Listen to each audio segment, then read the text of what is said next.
Café, forró e política. Política de A a Z.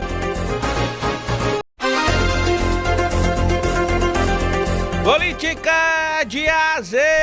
Chegando aqui no seu rádio, olha só. O professor Marco Aurélio Freire está chegando para falar, rapaz, da primeira pesquisa Datafolha para o governo de São Paulo. Meu amigo, para a prefeitura de São Paulo, onde mostrou liderança de Ricardo Nunes, atual prefeito do MDB, contra Guilherme Boulos, do PSOL, rapaz. E olha, Luiz Roberto Barroso faz declaração contundente em relação ao Congresso Nacional após a aprovação de 4 projetos que atingem o cotidiano dos ministros na CCJ. Misericórdia, Jesus! Como é que se impacta na política local, na política nacional? Quem vai explicar é o professor Marco Aurélio Freire. Bom dia, professor!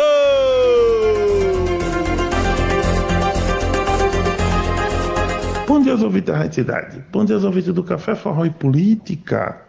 Bom dia, meu amigo Lucas Medeiros.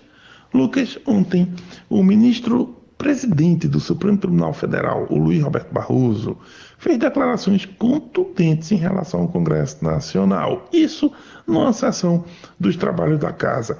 Ele disse o seguinte, abre aspas, não se mexe em instituições que estão ganhando, fecha aspas.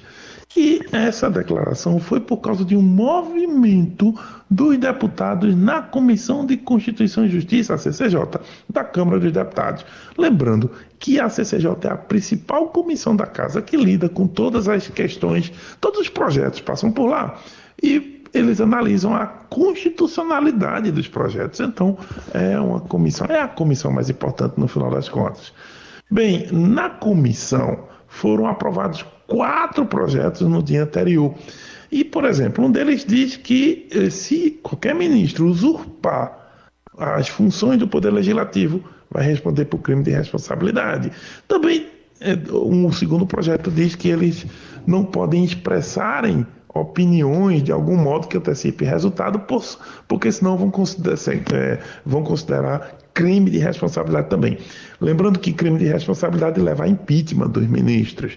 Outro projeto lida com a restrição das chamadas decisões monocráticas, que são aquelas decisões que o ministro toma sozinho, antes mesmo de consultar o restante dos ministros do STF.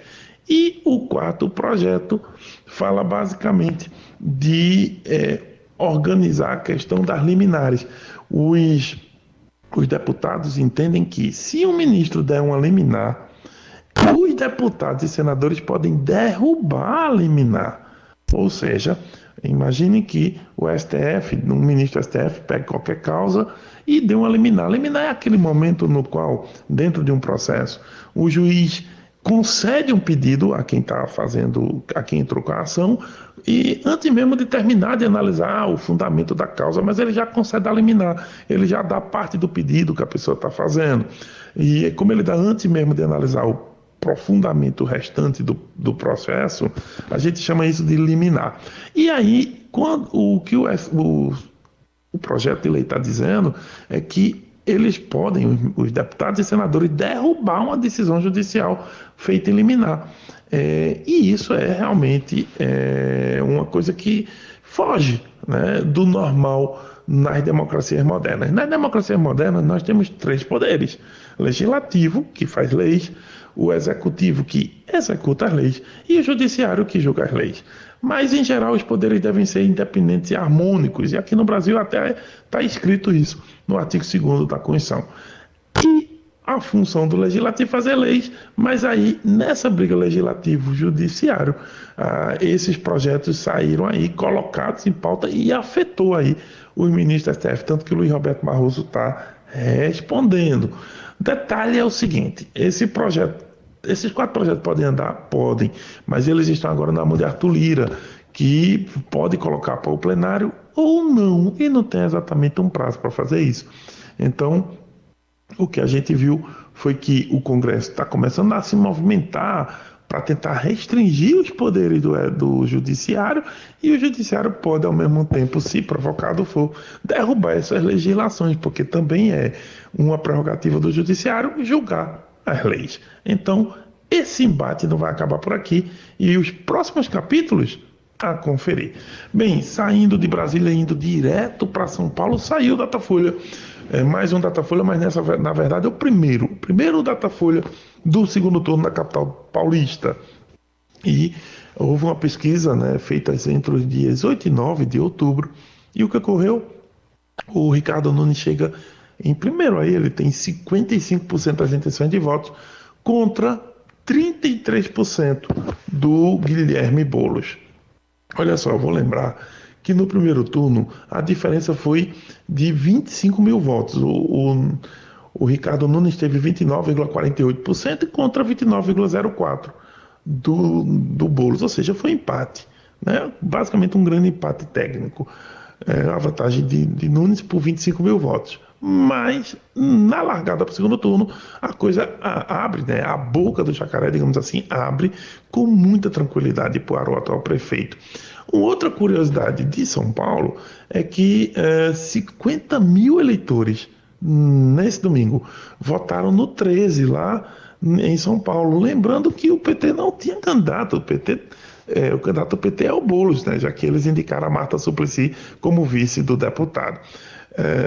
Com esses 50 mil, Boulos ultrapassaria Ricardo Nunes. Veja só, porque o Ricardo Nunes venceu o Boulos por 25 mil votos. Outra coisa curiosa é que 18 mil paulistanos saíram no domingo para votar e votaram no 22. E lembrando que o PL, que é o partido com esse número 22, não tem candidato direto, né, a prefeito em São Paulo, e apoia o Nunes, porque eles têm o vice, do mesmo modo que o PT em relação ao Boulos. Ou seja, muita gente no dia da eleição desavisada quanto ao número dos seus candidatos preferidos. No caso do PL também tem um detalhe. Desses 18 mil não dá para saber se todos votariam no Nunes ou se alguns deles queriam votar no Marçal, que tinha outro número, tinha o número 28, já que é do PRTB. De qualquer modo, passado esse cenário, o que nós temos é um Datafolha dizendo que o Nunes tem 55% e o Boulos 33%. É uma disputa muito interessante, vai ser uma disputa muito aguerrida, mas provavelmente bem diferente também do que tivemos no primeiro turno, já que não temos a participação nessa rodada nem do Datena, nem do Marçal, nem da Tabata, nem da Maria Helena do Novo. Enfim, é uma eleição agora diferente, mas com vantagem para o atual prefeito. Portanto, acompanhemos as cenas dos próximos capítulos. Eu volto amanhã com mais comentários, se Deus quiser.